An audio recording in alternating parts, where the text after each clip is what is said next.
దేవుడి మాన్యాలు ఆక్రమణకు గురవుతున్నాయని వాటిని సర్వే చేయించి పట్టా పాస్ పుస్తకాలలో రికార్డు చేయించి దేవాలయాలకు అప్పగిస్తామని రాష్ట్ర దేవాదాయ శాఖ మంత్రి కొండ సురేఖ అన్నారు. వరంగల్ నగరంలో ఓ సమావేశంలో మాట్లాడుతూ దేవాలయాల భూముల రక్షణకు పటిష్ట చర్యలు తీసుకుంటామని, ఇందుకు ఫారెస్ట్ శాఖ అధికారులతో మాట్లాడి సమస్యలు పరిష్కరిస్తానని తెలిపారు. అదేవిధంగా పర్యాటక కేంద్రంగా మన పోర్ట్ వరంగల్ని ఇంకా వరంగల్లో ఉన్నటువంటి పురాతన ఆలయాలను కూడా డెవలప్ చేయాలని నేను ఒక కంకణం కట్టుకోవడం జరిగింది.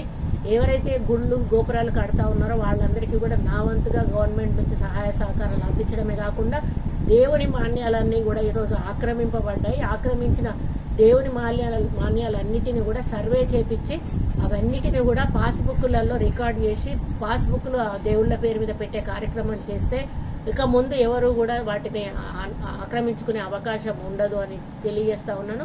ఇంకా ఫారెస్ట్కు సంబంధించి నా శాఖలో ఉన్నటువంటి సమస్యలన్నీ కూడా నేను అధికారులతో చర్చించి పరిశీలించడం జరుగుతుంది. కాబట్టి మా లీడర్లందరికీ కూడా చెప్తా ఉన్నాను, మేము మరి కొత్త పాత అన్న మురళి గారు చెప్పినట్టుగా ఇద్దరిని కూడా రెండు కళ్ళలాగా చూస్తామని చెప్పాము. ఎవరు కూడా మీలో మీరు పోట్లాడుకోవద్దు. దయచేసి మనకు ఏదైతే పార్లమెంట్ ఎన్నికలు వస్తూ ఉన్నాయో నాకు వచ్చిన మెజారిటీ కంటే ఇంకా 2-3 ఇంతలు ఎక్కువ మెజారిటీ తీసుకురావాల్సిన బాధ్యత మనందరి మీద ఉంది. కాబట్టి మీరందరూ కలిసికట్టుగా ఇప్పుడు దాయాదులు అన్నదమ్ములు ఒక రెండో పెళ్లి చేసుకున్న భార్య చేసుకున్నప్పుడు పెద్దవాళ్ళ పిల్లలు ఉంటారు, వాళ్ళు వీళ్ళు కలిసి ఉంటేనే ఆ సంసారం సుఖంగా ఉంటుంది.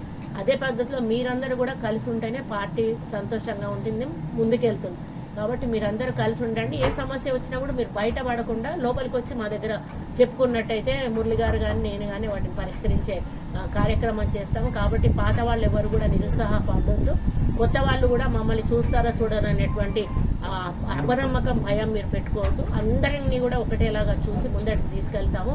మరి మురళి గారు లీడర్షిప్ అనేది మీకు బాగా తెలుసు. ఎవరికి కూడా అన్యాయం చేయకుండా న్యాయం చేసే దిశగానే వెళ్తున్నా. ఇప్పుడు నేను రావడానికి ఒక 2 గంటలు పట్టింది. 2 గంటల సేపు కూడా దాదాపు అక్కడ ఒక 100-150 మందిని పిటిషన్స్ అన్ని కూడా అవి క్లియర్ చేసి నేను రావడం జరిగింది. ఎందుకంటే మా దగ్గరికి వచ్చిన ఏ పిటిషన్ కూడా దానికి అన్యాయం జరగదు. దాన్ని ఎక్కడికి వెళ్ళాలో అక్కడికి వెళ్తుంది. ఆఫీసర్లతో మాట్లాడతాము.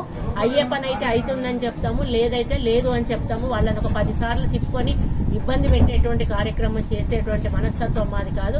కాబట్టి రేపటి నుంచి ఇక్కడ 2 పిఏలు ఉంటారు. ఇక్కడ 9:30-10 నుంచి 2 గంటల వరకు లంచ్ టైం వరకు కూడా నేను మురళి గారు ఎవరో ఒకరు ఇక్కడ ఉంటాము. దయచేసి మీరు పొద్దున్నే 6 గంటలకు అక్కడికి వచ్చి 10 వరకు కూర్చొని ఇబ్బంది పడాల్సిన అవసరం లేదు. ఇక్కడ 2 పిఏలు ఉంటారు. ఒకవేళ మీకు ఏదైనా సమస్య ఉన్నా వాళ్ళు మాకు కమ్యూనికేట్ చేస్తే దానికి మేము వాళ్లకు సమాధానం చెప్పి అది ఎట్లా క్లియర్ చేయాలో చెప్తాము. కాబట్టి లీడర్లు కూడా మీరు తీసుకొచ్చేటప్పుడు పైరవీలు ఏది పడితే అది మరి అన్యాయంగా ఉన్నటువంటి పైరవీలు దయచేసి తీసుకురాకండి. మరి డబ్బులు చేతులు మార్పులు చేయకండి. మనకు ఒక మంచి పేరు రావాలంటే మీరందరూ కూడా నిస్వార్థంగా పనిచేసి మరి కొండా దంపతులకు వరంగల్ ఈస్ట్కు ఒక మంచి పేరు మీరు తీసుకురావాలని కోరుకుంటూ, మీరందరూ కూడా చాలా కష్టపడితేనే ఈరోజు నేను స్థాయిలో ఉన్నాం. కొండమురళి గారికి కూడా నెక్స్ట్ ఎమ్మెల్సీ నామినేషన్స్లో 2015లో వస్తుంది. ఎందుకంటే ఇప్పుడు 4 ఉండడం వల్ల మొన్న టికెట్లు ఆశించడం వల్ల కొంతమందికి ఇవ్వడం జరిగింది. నెక్స్ట్ వచ్చే ఎమ్మెల్సీ ఎలక్షన్స్ 2015లో దాదాపు 2025లో దాదాపుగా 30 ఖాళీ అవుతా ఉన్నాయి. అందులో కొండమురళి గారు తప్పకుండా ఎమ్మెల్సీగా రాబోతా ఉన్నారు. మా డాక్టర్ చిట్టక్క కూడా అప్పుడప్పుడు వస్తూ ఉంటుంది, వెళ్తూ ఉంటుంది. ఎందుకంటే రాబోయే రోజుల్లో ఆమె కూడా ఒక లీడర్. మొన్ననే ఛాన్స్ ఉండే కానీ మాకు లాస్ట్ మినిట్లో చెప్పారు పథకాలు తీసుకోండి అని. అప్పటికి మేము ప్రిపేర్ అవ్వలేదు, లేకపోతే 2 తీసుకునే వాళ్ళము. కాబట్టి రాబోయే రోజుల్లో కొండా సుస్మితా పటేల్ కూడా ఒక లీడర్గా ఎదగాలనేటువంటి ఉద్దేశంతో ఉంది రాజకీయంగా.